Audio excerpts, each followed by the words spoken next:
अगर आपके रास्ते में एक बड़ा पत्थर आ जाए तो क्या करोगे? शिकायत या फिर पत्थर हटाओगे? नमस्ते दोस्तों, मैं हूं अनुराग चौरसिया और आप मेरे साथ देख रहे हैं फिर एक नई कहानी। दोस्तों, आज की कहानी एक राजा की जिसने अपने राज्य के मुख्य मार्ग पर एक बड़ा पत्थर रखवा दिया और खुद झाड़ी के पीछे जाकर छुपकर देखने लगे कि लोग क्या करते हैं। दोस्तों, सबसे पहले वहाँ पे बड़े व्यापारी आते हैं, वो साइड से निकल जाते हैं। फिर उसके बाद राज्य के कुछ दरबारी आते हैं, वो भी पत्थर देखकर रास्ता बदल लेते हैं और जाते जाते बोल कर जाते हैं कितनी खराब सड़कें हैं। दोस्तों, लेकिन किसी ने भी पत्थर हटाने का प्रयास नहीं किया। कुछ समय बाद वहाँ पर एक किसान आता है जिसके कंधे पर बोझ था और कुछ हाथों में सब्जियाँ थी। दोस्तों, वो देखता है बहुत बड़ा पत्थर, फिर वह अपना बोझ नीचे रखता है और फिर पत्थर हटाने का प्रयास करता है। कुछ देर में दोस्तों वह पत्थर हटा लेता है और फिर जब वह वापस अपनी सब्जियों की टोकरी उठाने आता है तो देखता है कि वहाँ पर एक मखमली थैली पड़ी है। उसके अंदर कुछ सोने के सिक्के थे और था एक राजा का खत जिसके अंदर लिखा था, इस इनाम का हकदार वही व्यक्ति है जिसने पत्थर हटाने का साहस किया। दोस्तों, अक्सर हमारी ज़िंदगी में भी ऐसा ही होता है। हर बाधा के पीछे एक अवसर छुपा होता है। जो शिकायत करता है वो मौका खो देता है और जो पत्थर हटाता है किस्मत भी उसी पर मेहरबान होती है। तो दोस्तों, आज आपके जीवन में कौन सा पत्थर है? आप शिकायत करोगे या पत्थर हटाओगे? अगर आज आप पत्थर हटाने वाले हो तो कमेंट में लिखिएगा, मैं पत्थर हटाऊंगा। अगर मैं आपसे कहूँ एक हथौड़ा ठोकने की कीमत 1 लाख रुपए है तो? नमस्ते दोस्तों, मैं हूं अनुराग चौरसिया और आप मेरे साथ देख रहे हैं फिर एक नई कहानी। दोस्तों, आज की कहानी एक बहुत बड़ी फैक्ट्री की जहां पर करोड़ों की मशीन चलते चलते अचानक बंद हो गई। इंजीनियर्स बुलाए गए, दिन रात मेहनत की गई, पुर्जे खोले गए, स्क्रू टाइट किए गए, लेकिन फिर भी मशीन टस से मस नहीं हुई। फिर अंत में परेशान होकर मालिक ने एक बूढ़े मैकेनिक को बुलाया जिसके चेहरे पर एक सुकून और सालों का अनुभव। मैकेनिक आया, उसने चश्मा चढ़ाया, मशीन के चारों ओर घुमा और कुछ देर तक मशीन की आवाज़ सुनी। फिर अपने झूले से एक हथौड़ा निकाला और मशीन पर खास जगह ठक ठक किया। अगले ही पल पूरी फैक्ट्री मशीन की आवाज़ से गूंज उठी और वहाँ पर खड़े लोगों ने ज़ोर ज़ोर से तालियां बजाई।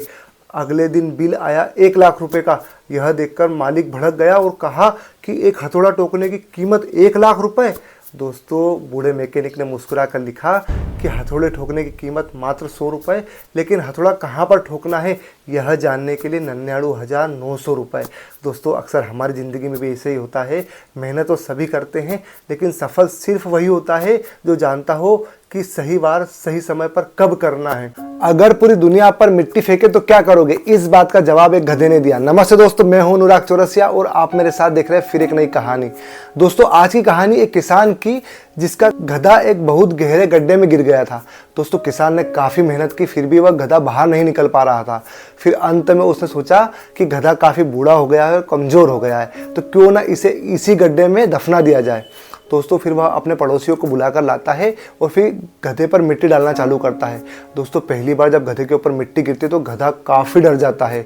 फिर दोस्तों, गधा कुछ नया करता है। जैसे ही मिट्टी उसके ऊपर गिरती है वह झटक कर खड़ा हो जाता है। दोस्तों, इसे कहते हैं shake it of step up. दोस्तों, गधा हर बार ऐसे ही करता है। मिट्टी जैसे ही गिरती है वह झटक कर खड़ा हो जाता है। धीरे धीरे मिट्टी का ढेर बनता जाता है और गधा उसके ऊपर खड़ा होता जाता है और अंत में दोस्तों गधा उस मिट्टी के ढेर को अपनी सीढ़ी बनाकर बाहर निकल जाता है। हमारी ज़िंदगी में भी अक्सर ऐसा ही होता है। दुनिया आपको मुश्किलें, आलोचना और तानों के रूप में मिट्टी फेंकेगी, लेकिन उसके नीचे दबना है या उसकी सीढ़ी बनाकर ऊपर चढ़ना है, ये चुनाव आपका है। दोस्तों, आज आप क्या चुनेंगे? मिट्टी को झटकना या उसके नीचे दबना? अगर मैं अकेला हूं तो सच में कोई फर्क पड़ेगा? इस सवाल का जवाब समुद्र किनारे खड़े एक छोटे से बच्चे ने दिया। नमस्ते दोस्तों, मैं हूं अनुराग चौरसिया और आप मेरे साथ देख रहे हैं फिर एक नई कहानी। दोस्तों, आज की कहानी एक व्यक्ति की जो समुद्र किनारे टहल रहा था। दोस्तों, संध्या का समय था।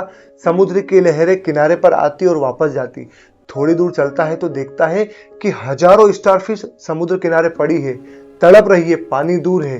दोस्तों, फिर वह देखता है कि एक छोटा सा बच्चा कुछ स्टारफिश को उठाकर समुद्र में वापस फेंक रहा है। दोस्तों, वह व्यक्ति उस बच्चे के पास जाता है और कहता है कि बेटा, यहाँ पर हजारों स्टारफिश है, तुम कितनों को समुद्र में फेंकोगे? तुम्हारे इस छोटे से काम से क्या फर्क पड़ेगा? दोस्तों, बच्चा एक स्टारफिश उठाता है और समुद्र में फेंकता है और कहता है कि किसी को फर्क पड़े ना पड़े, लेकिन इसको जरूर पड़ेगा। दोस्तों, अक्सर हमारी जिंदगी में भी ऐसा ही होता है।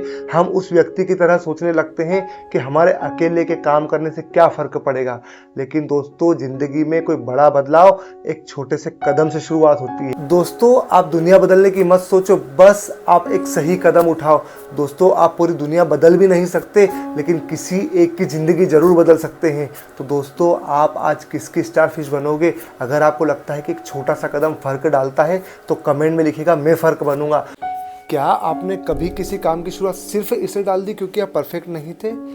लेकिन सच तो ये है कि दुनिया की सबसे सुंदर पेंटिंग आज भी पूरी नहीं हुई है। नमस्ते दोस्तों, मैं हूं अनुराग चौरसिया। आप मेरे साथ देख रहे हैं फिर एक नई कहानी। दोस्तों, आज की कहानी एक मशहूर पेंटर की, जिससे दूर दूर से लोग सीखने आते थे। उसने एक दिन अपने शिष्यों को बुलाया और कहा कि इन 2 घड़ों पे जो सबसे अच्छी नक्काशी करेगा उसे इनाम दिया जाएगा। दोस्तों, पहला शिष्य परफेक्शन का दीवाना था। उसने घड़ा बनाना चालू किया, हर एक नक्काशी को नाप कर करता, जरा सी गलती उससे फिर बिगाड़ देता, फिर सोचता कि इससे और बेहतर बनाया जा सकता है। लगातार वो प्रयास करता, फिर बिगाड़ता, फिर कोशिश करता, फिर बनाता। दोस्तों, ऐसे करके परिणाम का अंतिम दिन आ गया। उसका घड़ा अभी भी अधूरा था, वो पूरा नहीं कर पाया। वहीं दूसरा शिष्य, उसने घड़े पर नक्काशी करना शुरू की, उससे बिगड़ी, उसने बना दिया। फिर उसने दूसरा घड़ा लिया, ऐसे तीसरा, चौथा, पांचवा, ऐसे करके उसने 50 घड़े बना लिए। दोस्तों, परिणाम का दिन था। उसने 50वां घड़ा इतना सुंदर बनाया, और जब परिणाम के लिए सबको बुलाया तो उसके गुरु देखकर अचंभित थे कि यह घड़ा कितना सुंदर, व्यवस्थित और संतुलित था। दोस्तों, यह देखकर उसके गुरु ने एक बात कही, परफेक्शन कभी भी इंतज़ार करने से नहीं आती, वह कोशिश करने से आती है। दोस्तों, अक्सर हमारी ज़िंदगी में वैसे होता है कि हम परफेक्शन के इंतज़ार में बैठे रहते हैं, जबकि परफेक्शन तो कोशिश करने से आती है।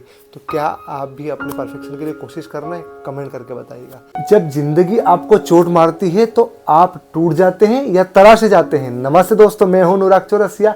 आप मेरे साथ देख रहे हैं फिर एक नई कहानी। दोस्तों, आज की कहानी एक मूर्तिकार की, जो जंगल के रास्ते से गुजर रहा था। उसे एक बहुत सुंदर पत्थर दिखाई दिया। वह देख के उस पर मोहित हो गया और बोलता है कि इससे बहुत सुंदर मूर्ति बनेगी, एक अद्भुत मूर्ति। दोस्तों, वह हथौड़ी उठाता है और उस पत्थर पर मारना शुरू करता है। दोस्तों, जैसे ही पहली चोट पड़ती है, पत्थर चीखता है कि मुझे बहुत दर्द हो रहा है, मुझे छोड़ दो। दोस्तों, मूर्तिकार बड़ा दयालु था, वह उसे वहीं छोड़कर आगे बढ़ गया। उसे फिर दूसरा पत्थर दिखता है, वह फिर हथौड़ी उठाता है और चोट पे चोट मारता है। दर्द होता रहता है, लेकिन पत्थर चुप रहता है। दोस्तों, घंटों की मेहनत के बाद वही पत्थर एक सुंदर मूर्ति बन चुका था। गांव वालों ने उस पत्थर को मंदिर में स्थापित कर दिया। लोग उसकी पूजा करने लगे, उस पर पुष्प चढ़ाने लगे। दोस्तों, वही पहला पत्थर, उसे गांव वालों ने मंदिर की सीढ़ी पर रख दिया और लोग उस पर नारियल फोड़ते थे। आप आज की मेहनत से भागोगे तो कल रास्ते का पत्थर बनकर रह जाओगे। आज का अनुशासन ही कल की पूजा है। आज आप दर्द से भागोगे या खुद को तराशने दोगे? अगर आप तैयार हैं खुद को तराशने देने के लिए तो कमेंट में लिखिए, मैं मूर्ति बनूंगा। अगर कोई आपको धोखा देने आए तो क्या आप गुस्सा करेंगे या फिर उसी की चाल का इस्तेमाल उसके खिलाफ करेंगे? नमस्ते दोस्तों, मैं हूं अनुराग चौरसिया और आप मेरे साथ देख रहे हैं फिर एक नई कहानी। दोस्तों, एक बार लोमड़ी को पेड़ की डाल पर बैठा हुआ मुर्गा दिखा। दोस्तों, उसके मुंह में पानी आ गया। उसने मीठे स्वर में आवाज़ लगाई कि भाई, तुमने सुना क्या? जंगल में शांति समझौता हो गया है, अब कोई किसी का शिकार नहीं करेगा। तुम नीचे आ जाओ, हम गले मिलते हैं। दोस्तों, मुर्गा समझ गया यह शांति नहीं, चालाकी है। उसने दूर देखने का नाटक किया तो लोमड़ी बोली कि भाई, क्या देख रहे हो? उसने कहा, कुछ नहीं, एक शिकारी कुत्तों की टोली तेजी से दौड़ते हुए यहीं आ रही है। जैसे ही लोमड़ी ने शिकारी कुत्तों का नाम सुना, वह दुम दबाकर भागने लगी। मुर्गा हंसकर चिल्लाया, अरे रुको, क्या हुआ? जंगल में तो शांति समझौता हो गया है ना, कुत्ते तुम्हारा कुछ नहीं करेंगे। लोमड़ी भागते हुए बोली, शायद उन कुत्तों ने आज का अखबार नहीं पढ़ा। दोस्तों, अक्सर हमारी ज़िंदगी में भी ऐसा ही होता है। अगर कोई आपको धोखा देने आए तो उसका जवाब दिमाग से दीजिएगा। क्या आप भी आज के बाद धोखे का जवाब समझदारी से देंगे? तो कमेंट में लिखेगा, हाँ, मैं आज से समझदारी से जीतूंगा। दोस्तों, आपको कहानी कैसी लगी? अगर पसंद आती तो लाइक शेयर सब्सक्राइब कीजिएगा। धन्यवाद।